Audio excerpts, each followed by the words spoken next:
ئەمە بازاڕی شاری سلێمانیە. هاوڵاتیان بۆ کڕینی پێداویستیەکانی ڕۆژی جەژنی قوربانی پیرۆز سەردانی بازار دەکەن.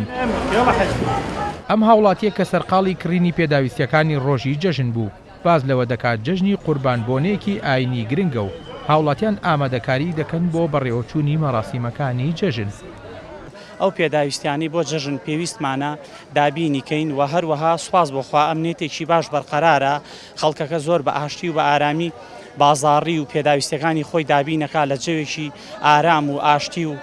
سوپاس بۆخوا سلێمانی و هەموو هەرێمی کوردستان ئەمنیەتێکی زۆر باشمان هەیە و وەکو ئەبینی لە بازاڕیشە گەشتیارێکی زۆر هاتوۆتە ئەم شارەوە کە ئەمیش هۆکارە بۆ ئەوەی کە ئەمنیەت هەیە لێرە، کە ئاشتیەکی باش بەرقەرارە بۆتە هۆکاری ئەوەی کە خەڵکێکی زۆر لە ناوەڕاست و باشووری عێراقەوە ڕوو لە هەرێمی کوردستان بکەن و بە تایبەتی شاری سلێمانی.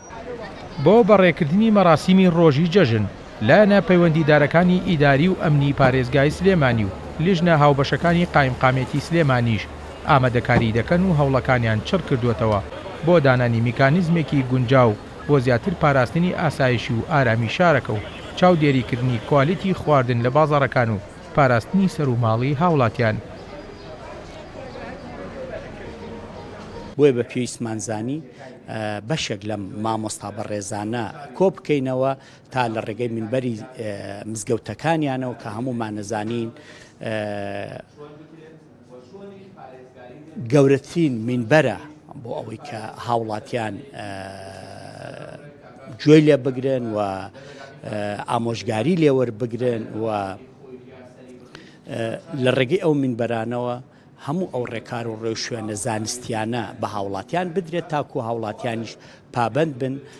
بەوەی کە ئەو ڕێکار و ڕێو شوێنە ڤێتەنەری و تەندروستیانەوە جێبەجێ بکەن. لە ڕووی ئاینیشەوە مامۆستایانی ئاینی و لایەنە پەیوەندیدارەکانی ئەوقاف و کاروباری ئاینی هاوڵاتیان وشیار دەکەنەوە لە قوربانیەکانی ڕۆژانی جەژن ڕەچاوی لایەنی تەندروستی و زانستی بکەن. دیارە مسلمانان لەم جەژنەدا سونەتی قوربانی زیندوو ئەکەنەوە بە سەربڕینی سەر ئاژەڵەکان کە دەیکەنە خێر و بەڵام ئەوەی کەوا پێویستە ئێمە ڕەچاوی بکەین کە جێبەجێکردنی مەقاصید و مەبەستەکانی شەریعی ئیسلامیە کە بریتە لە پاراستنی گیانی هاوڵاتیان و لە هەمان کاتە ڕەچاوکردنی ڕێنماییە تەندروستیەکان کە ئەبێ ئاگامان لێبێ وە پاک و خاوێنی ژینگە و وڵات و نیشتیمانەکەمان کە ڕەچاو بکرێت.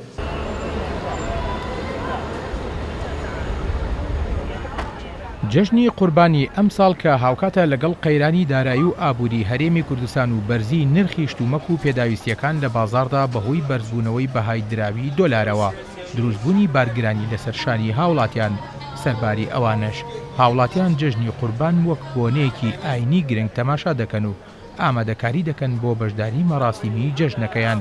لایەنە پەیوەندیدارەکانیش هەوڵەکانیان زیاتر چڕ کردووەتەوە بۆ زیاتر پاراستنی ئاسایش و ئارامی شارەکە. ئاکۆ ئەمین،